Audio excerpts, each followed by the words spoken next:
Alléluia. Amen. Je vais lire la parole.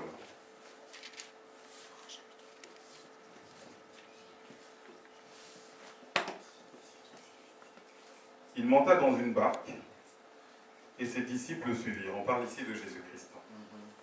Tout à coup, une grande tempête se leva sur le lac et les vagues passaient par-dessus la barque. Pendant ce temps, Jésus dormait. Les disciples s'approchèrent de lui et le réveillèrent en criant. « Seigneur, Seigneur, sauve-nous! Nous sommes perdus. » « Pourquoi avez-vous si peur ?» leur dit-il. « Votre foi est bien petite. » Alors, il se leva, parla sévèrement au vent et au lac, et il se fit un grand calme. Saisis d'étonnement, ceux qui étaient présents disaient « Quel est donc cet homme pour que même les vents et le lac lui obéissent ?» Parole du Seigneur. Amen.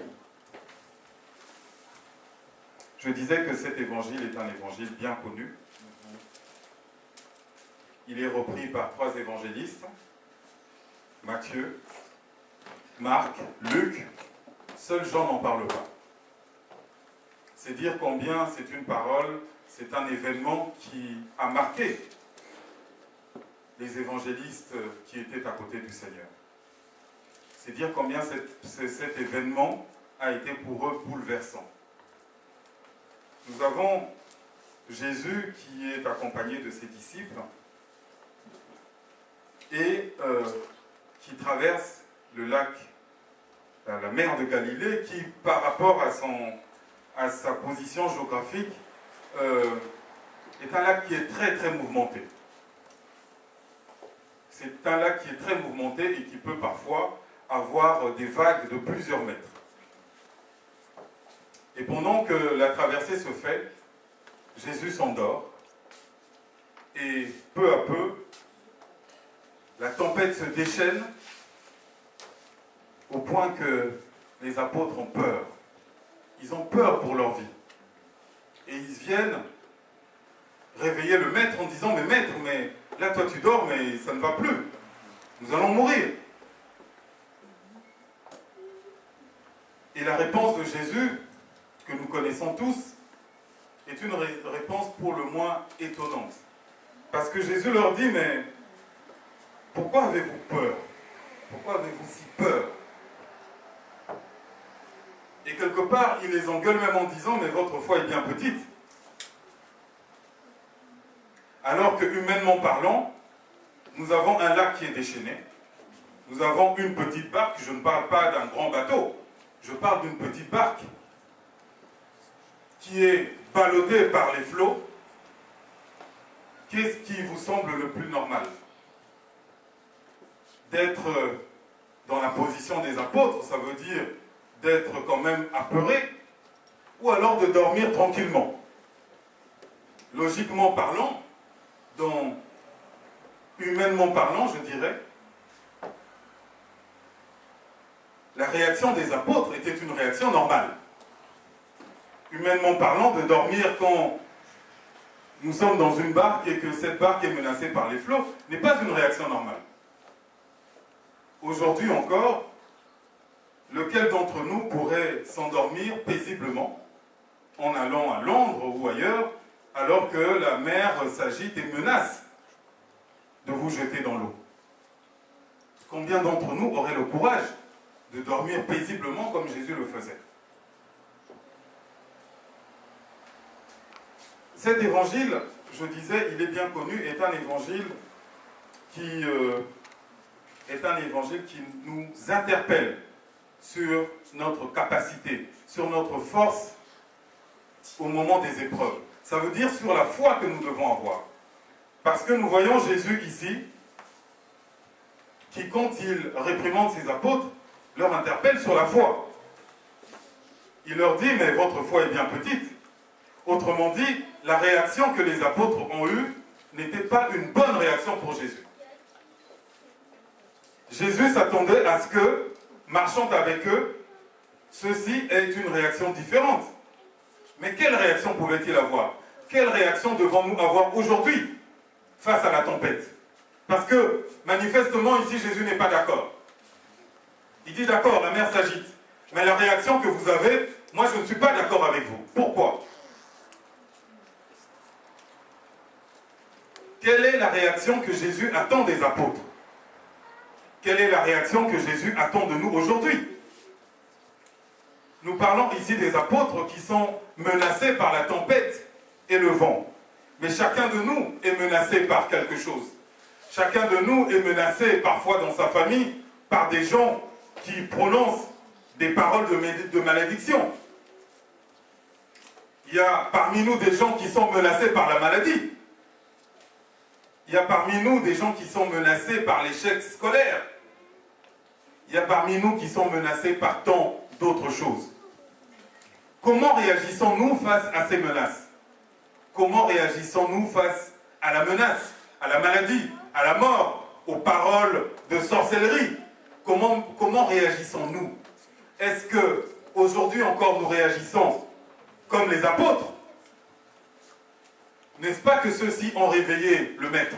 N'est-ce pas que ceux-ci sont venus vers Jésus-Christ? Dans l'évangile de Marc, le même épisode, Marc nous relate qu'en fait les apôtres viennent lui dire, mais en fait, nous sommes perdus et toi tu dors. Ça veut dire que quelque part, ils font même un reproche à Jésus. En disant, mais en fait, nous sommes perdus et toi tu continues à dormir. Ici, dans l'évangile de Matthieu, Matthieu nous dit, mais ils viennent et disent, mais sauve-nous. Ils implorent le Christ, quelque part. Qu'est-ce que ça veut dire? Ces gens sont en prière. Face à la menace, à la tempête, aux différentes tempêtes de notre vie, comment réagissons-nous? Est-ce que nous venons simplement pour dire au Christ, Seigneur, sauve-moi? C'est bien le cas, c'est bien souvent ce que nous faisons. Mais cet épisode nous montre que le Christ nous dit, moi cette réaction, je n'aime pas ça. Cette réaction que vous avez de juste venir à moi et de dire, Seigneur, sauve-moi, je suis perdu, c'est une réaction qui, moi, m'indigne. Votre foi est insuffisante à mes yeux.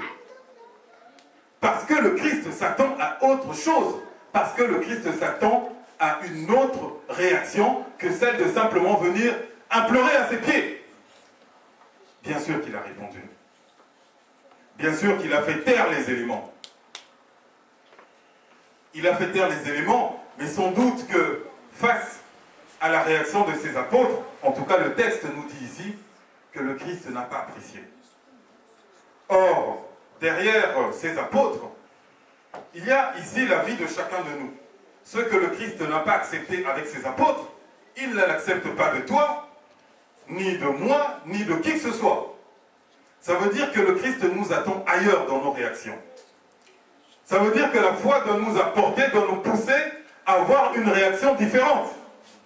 Ça veut dire que, ici, cet enseignement, ce que ces textes nous enseignent premièrement, c'est que l'on peut être dans le Christ, on peut être avec le Christ et essuyer des tempêtes.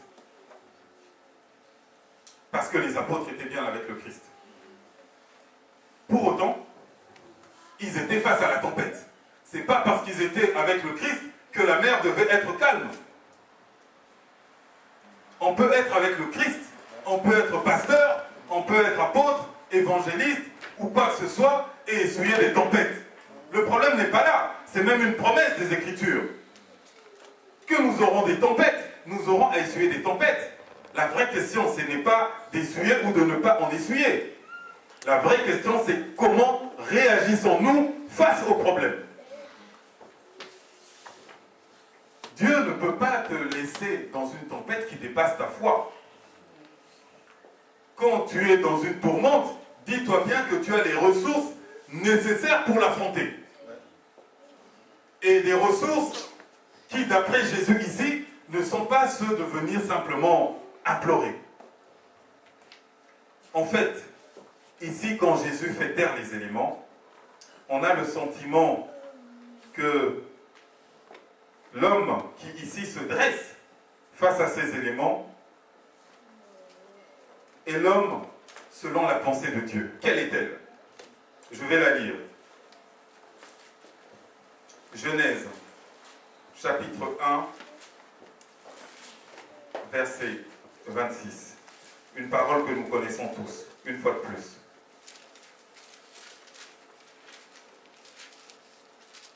Et Dieu dit, Genèse, chapitre 1, verset 26, « Faisons les hommes pour qu'ils soient notre image, ceux qui nous ressemblent, qu'ils dominent sur les poissons de la mer, sur les oiseaux du ciel, sur les bestiaux et sur toute la terre. » Ici, le Jésus qui se dresse face aux éléments, c'est le Jésus selon la pensée de Dieu. Un homme qui vient présider à la création et qui vient la dominer. Et non pas qui se fait dominer par elle. Non pas quelqu'un qui vient pleurer Dieu en disant « Mais sauve-moi !» Ce que Jésus a envie de dire à ses apôtres. « Mais qui êtes-vous donc? N'est-ce pas vous que Dieu a fait à son image? N'est-ce pas vous qui êtes appelés à dominer sur toute la terre? Et au premier vent, vous avez peur. » Ça, c'est une chose. La deuxième chose, c'est que Jésus n'avait aucune raison d'avoir peur, lui, de la tempête. Il n'avait aucune raison. Pourquoi? Parce qu'il connaissait la mission qui était la sienne. Il n'a pas quitté le ciel pour venir un jour mourir noyé dans la mer. L'histoire de Dieu n'aurait aucun sens. Jésus connaissait sa mission. Et je dois dire à quelqu'un qui m'écoute aujourd'hui que quand tu es dans le plan de Dieu, rien ni personne ne pourra t'arrêter avant que Dieu n'en ait fini avec toi. Amen. Amen. Tant que Dieu aura des choses à faire avec toi, rien ni personne ne pourra t'arrêter. Tu vas essuyer des tempêtes, tu auras des difficultés, mais à chaque fois que ces difficultés arrivent, souviens-toi que c'est l'occasion pour toi de te dresser dans la barque. Non pas comme les apôtres, mais te dresser dans la barque comme Jésus-Christ lui-même, en appelant les éléments par leur nom et en les faisant taire. En faisant taire la maladie qui vient t'assaillir, en faisant taire la pauvreté, en faisant taire tous les éléments qui viennent bousculer ta vie ou le plan de Dieu dans ta vie. Et Dieu a horreur que quelqu'un d'autre que lui ne place un point dans ta vie. Amen. Dieu a toujours le dernier mot. Si tu es en Christ, dans ta vie, Dieu aura toujours le dernier mot pour toi. Et ne laisse personne venir placer un point où Dieu ne voit que des virgules. Les gens vont dire, mais voilà, il est fini, ça y est, c'est terminé, et ils mettent un point. Mais toi, dans le Christ, tu dois te lever et venir sur le point, placer la virgule, en disant non, avec Jésus-Christ, ce que vous venez de voir, c'est un chapitre, mais il y en a d'autres, et il y en aura d'autres, et il y en aura encore, et encore, et encore. Et restez là, parce que vous allez aimer ce que vous allez voir. Restez attentifs à moi comme ça. Mon malheur vous plaît, c'est très bien. Alors, ne changez pas de chaîne, restez sur moi. Parce que le jour où le chapitre que Jésus a déjà écrit là, le jour où il va arriver, vous serez servis. Vous serez servis. Vous serez là, assis dans les premiers rangs pour applaudir. Si c'est vraiment mon bonheur qui vous intéresse. Ça veut dire que il y a dans notre façon de réagir une chose que Dieu déteste par-dessus tout. Ça veut dire le doute.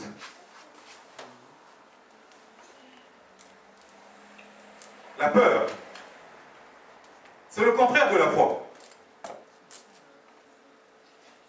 C'est le contraire de la foi. Nous devons, dans toutes nos réactions, dans notre parole, nos paroles doivent témoigner de notre foi. Et ce, même dans les moments difficiles, je dirais, avant tout dans les moments difficiles.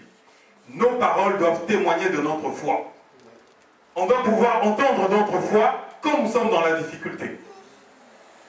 C'est de dire les choses comme je veux qu'elles soient. Non pas constater, se dire, voilà, la mer est déchaînée, on n'y peut rien, Tatan Zambé, tu te mets à genoux. Le Seigneur te dit, lève-toi.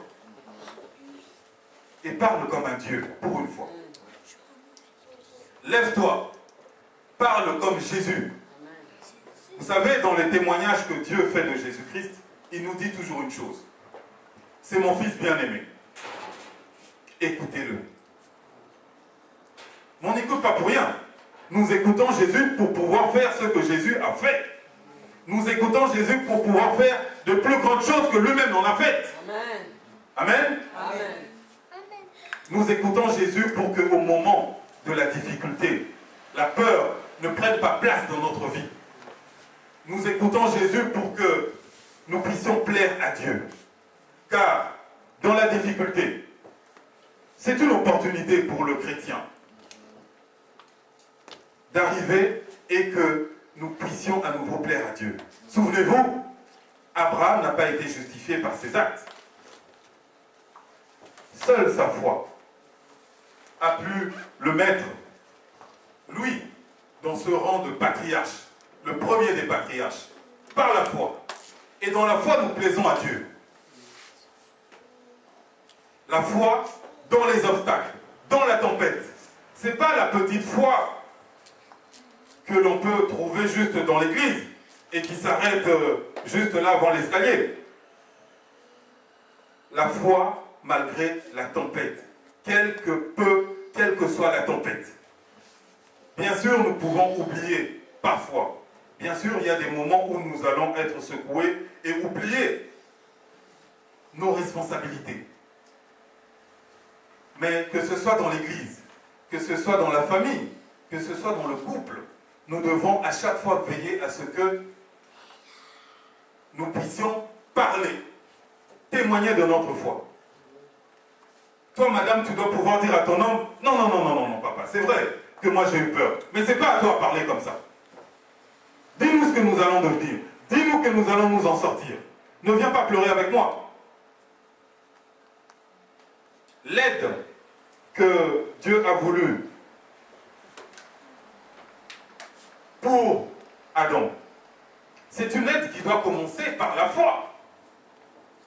Ce n'est pas seulement une aide Yakosukolabasani et de laver les casseroles. C'est également une aide dans la foi, une aide dans la difficulté, où la femme doit pouvoir soutenir aussi son mari. Lui lever les bras en disant non, non, non, non, non, non. Tu lèves les bras, tu vas prier. Tu es le chef de cette famille. C'est toi qui vas dire les choses aujourd'hui. C'est toi qui dois proclamer les choses.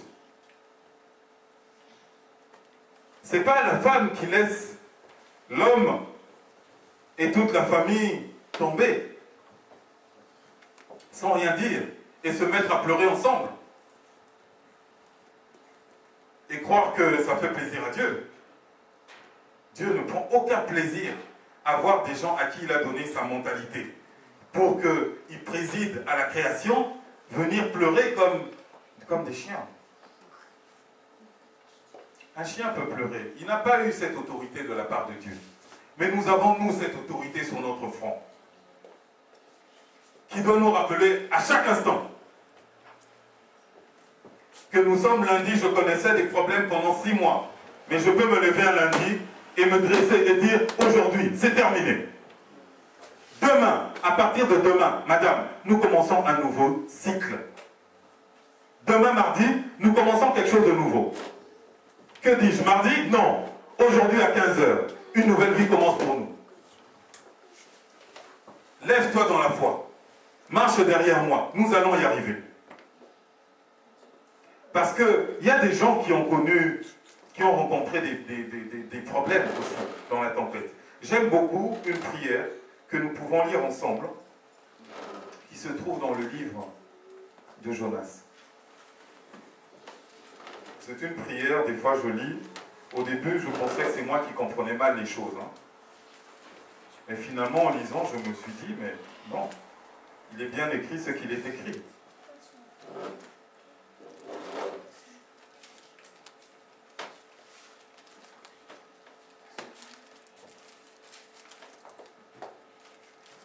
Jonas, chapitre 2, verset 3.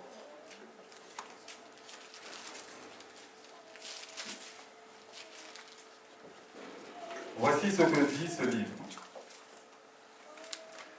Dans ma détresse, Jonas, vous y êtes? Nous y sommes. Jonas, chapitre 2, à partir du verset 3. C'est la prière de Jonas. Vous connaissez Jonas, hein? Jonas est un prophète que Dieu envoie à Ninive pour aller parler de sa part, et celui-ci se met à fuir. Celui-ci s'enfuit et se retrouve finalement dans un bateau qui allait non pas à Ninive, mais à Tarsis. Parce qu'il voulait fuir Dieu. Alors, que fait Dieu? Dieu lève la tempête dès que Jonas se retrouve dans ce navire. Ce qui veut dire que certaines tempêtes que tu vois dans ta vie, ça n'est pas l'œuvre du malin. Dieu lui-même peut lever des tempêtes dans ta vie pour te remettre sur ta trajectoire. Et voici la prière de Jonas.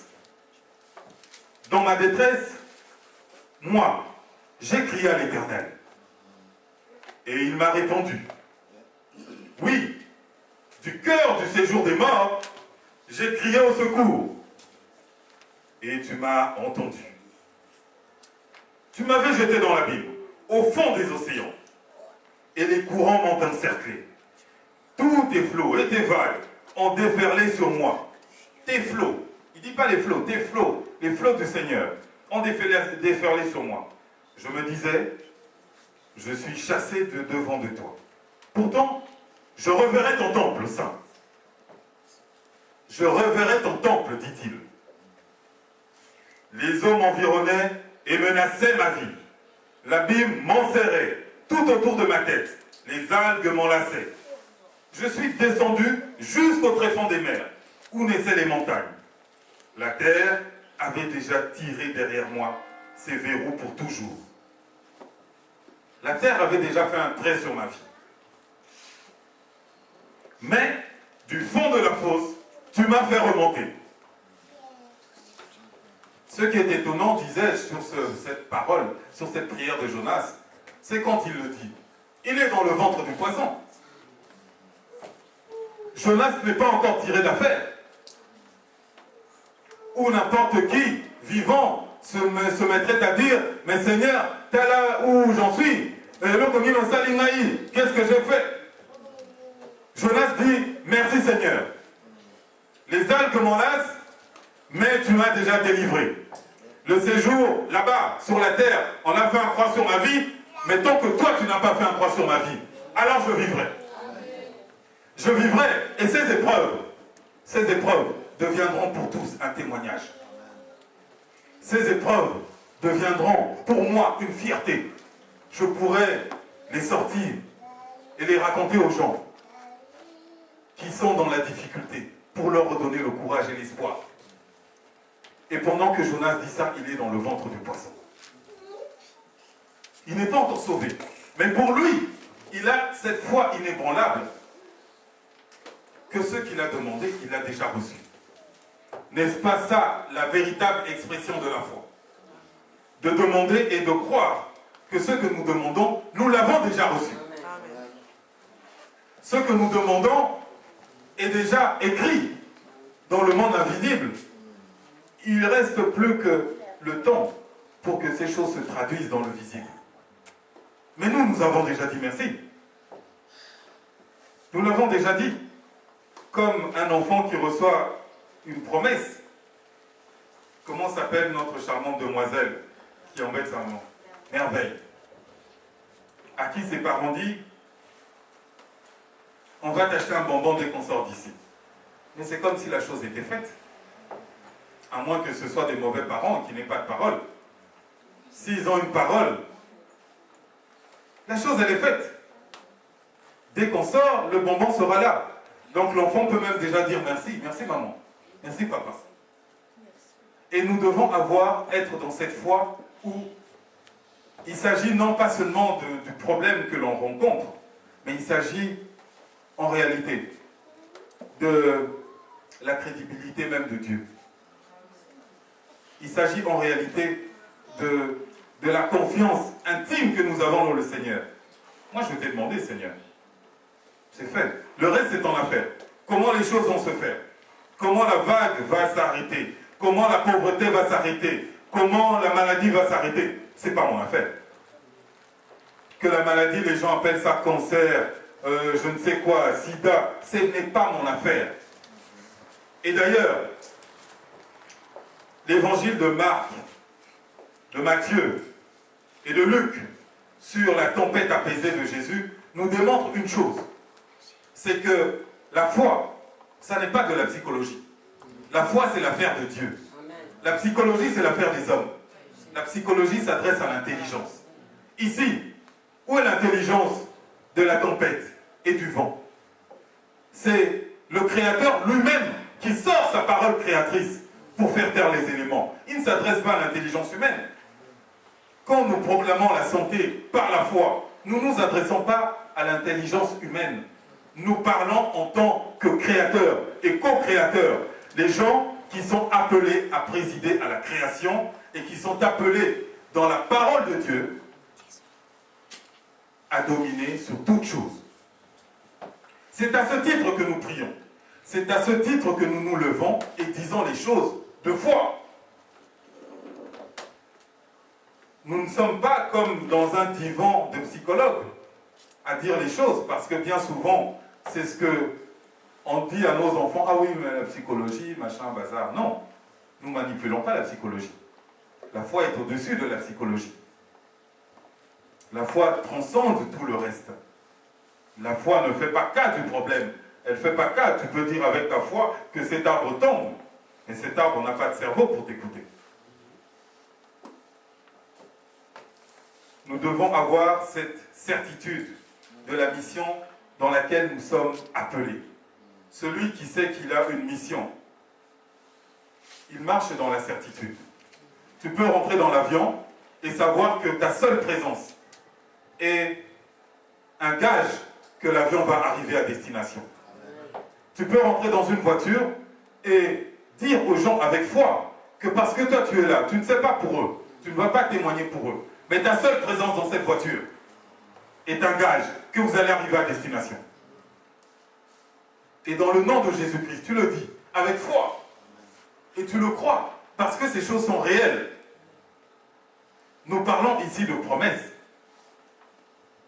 Nous parlons ici de promesses qu'un Dieu qui a créé toutes choses nous a faites. Et ça n'est pas un homme pour mentir, pour nous dire un et changer le lendemain, dire deux. Ces choses que nous avons, nous tenons, nous détenons de Dieu lui-même et dont il nous a fait la démonstration par Jésus-Christ. Nous pouvons les saisir pour nous. Nous devons pouvoir faire la différence dans notre vie par ces choses. Nous devons marcher et que les gens attestent que nous marchons réellement avec Jésus-Christ. Non pas parce que nous ne rencontrons pas des problèmes, mais parce que nous les surmontons et que ces problèmes deviennent des témoignages. Amen. Amen. Amen.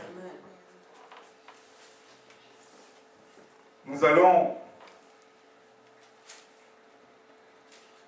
clôturer cette parole avec un petit moment de prière. Je souhaiterais qu'aujourd'hui tu te dresses contre les tempêtes de ta vie, que toi tu connais. Que tu te dresses contre ces tempêtes dans une détermination totale. Parce que toi tu peux avoir le dernier mot sur ces choses. Parce que toi tu peux décider de mettre un point, un terme aux choses qui assaillent et qui embêtent ta vie depuis trop longtemps. Et des choses, en fait, qui ne plaisent même pas au Seigneur. Nous ne devons pas nous habituer à la médiocrité. Nous ne devons pas nous habituer à des choses que Dieu lui-même n'aime pas. Dieu ne prend pas plaisir à nous voir secouer comme ça dans la barque. Ou alors, ça ne te pose aucun problème. Alors tu dors et tu dis merci au Seigneur. Mais si ces choses te dérangent, tu dois pouvoir te lever et te dresser comme Jésus l'a fait et les faire taire d'un coup, d'un seul. Voilà pourquoi j'aimerais que, dans ce culte, selon la volonté du Seigneur, chacun de nous se lève maintenant et qu'il puisse arrêter certaines choses dans sa vie. Tu n'es pas obligé de citer toutes les choses. Hein. Si tu n'as pas l'habitude de faire cette prière d'autorité, tu peux identifier une ou deux choses qui dans ta vie t'embêtent réellement, mais qui produisent, qui engendrent d'autres choses. Et à ce moment-là, tu verras qu'en faisant taire ces choses, les autres choses aussi vont se taire. Est-ce que nous pouvons nous lever? Est-ce que nous pouvons fermer les yeux?